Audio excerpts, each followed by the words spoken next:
Hey everybody, welcome to Monday's collective reading where we focus on our root chakra, which is all about how we relate to our tribe, to the world, to groups outside of ourselves.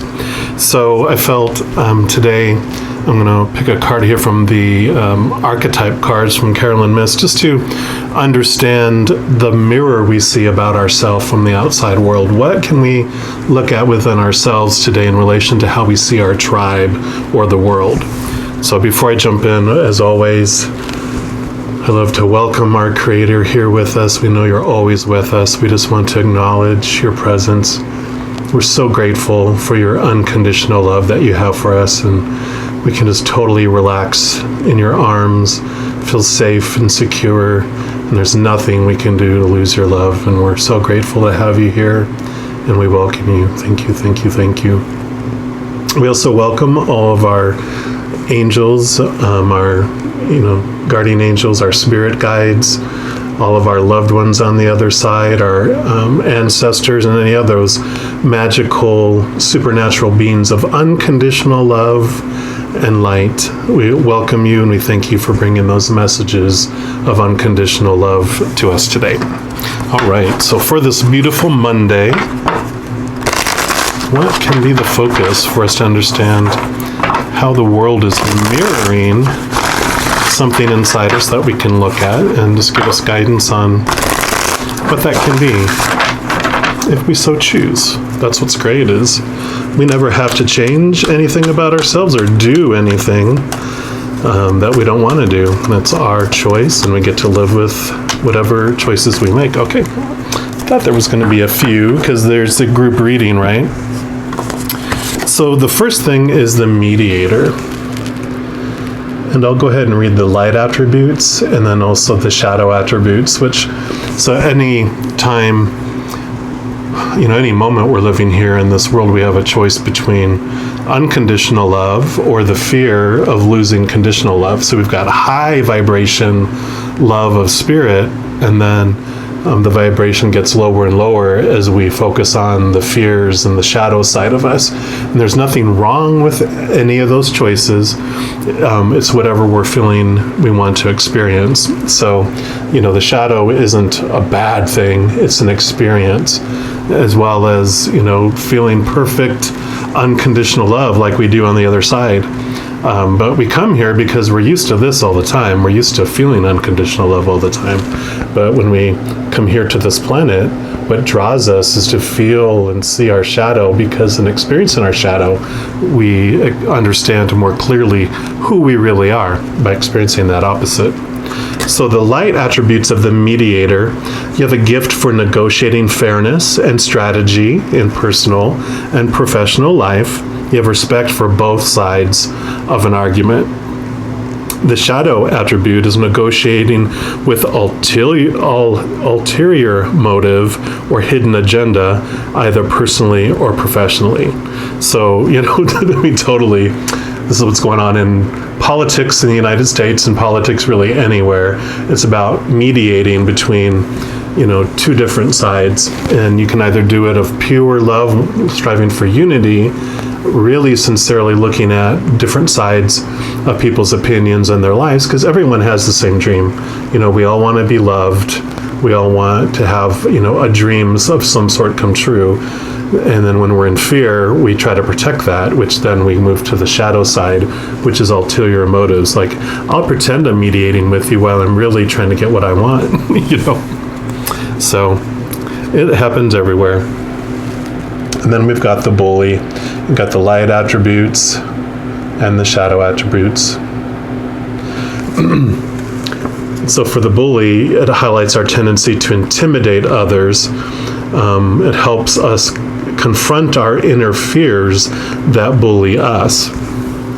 So I love this, and the shadow attribute is conceals deep fears behind verbal or physical abuse. So, I was, bullied when I was growing up. We moved a lot. I was always the new kid. I was always a little bit odd. I'm an Aquarian sun, so, that explains it. So I never quite fit in. And so I was bullied quite a bit. But when I reflected back and looked at all those things in my life, I realized, like it's talk up here in the front, is that it helped confront the inner bully in me over time. Because when I look outside of myself and I go, that person's a bully and they're trying to do da-da-da-da-da-da-da, all those thoughts and beliefs inside me were bullying me. They were, it's like when someone says something to you that's negative, it only hurts if we believe that it's true.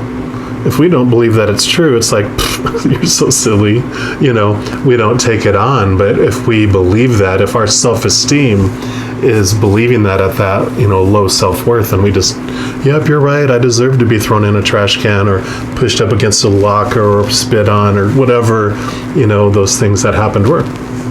But so today we can look and go, who do we think is bullying the world or bullying us? And we can go, okay, how am I bullying myself?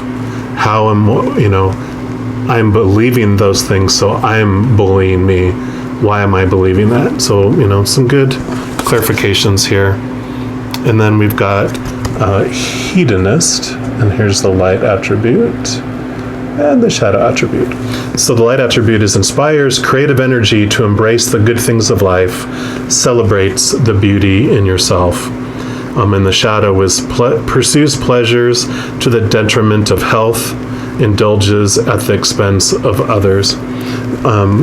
And a story that comes along with this is, we are taught that external things are supposed to make us feel whole and complete, and we define our worth on those things. So, it's like just like a locust that's trying to eat, and it's never full because it's, it doesn't, its metabolism is so fast, it's just digesting that stuff it's eating is not fulfilling it, so it just eats more and more and more and more and more and more. And what is lovely about that, when we recognize that in the outside world, is that, someone is taking all my energy away and someone's just exhausting me, when we're like, oh, wait a minute, my thoughts about them are exhausting me. All these external things that I'm trying to define myself by that are unstable are exhausting me.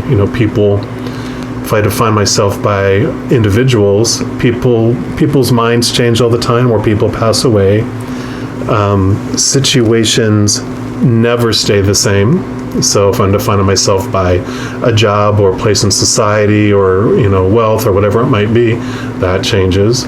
Or if by things, and of course things deteriorate, break, or are stolen, so those are also unstable. So when I look at and define myself by all those things, then I feel unstable. So when we, return to the inside, when we're looking at all these mirrors, all these emotions out there, all those triggers out there are really all showing us what we want to see about ourselves until we see it. So this is looking at, our beliefs, not so much a one-on-one, but how we see the world is treating us. The mysterious world, the big capital THEY that we don't know personally. It's just they. What do they think of me? This is what they're going to think about me if I don't do this, the mysterious they. So, as you're going throughout this Monday, the mediator, the bully, the hedonist, when you look at all that out there, come back to you and understand how you're relating yourself to the world, how you're letting the world determine your self-worth, which is what you get to determine. So there's just opinions, but you are the one that gets to decide who you truly are, what your true worth is. Opinions. That's retail price. This is self-worth, capital SELF, worth. So as you go out today, just know at your core, you can also look to the Creator's unconditional love to define who you are, because that is the stable thing that exists. The only stable thing that exists is the unconditional love that the Creator of all things has for you. So enjoy this wonderful Monday and know that I love you too. Have fun. We'll talk to you tomorrow. Take care.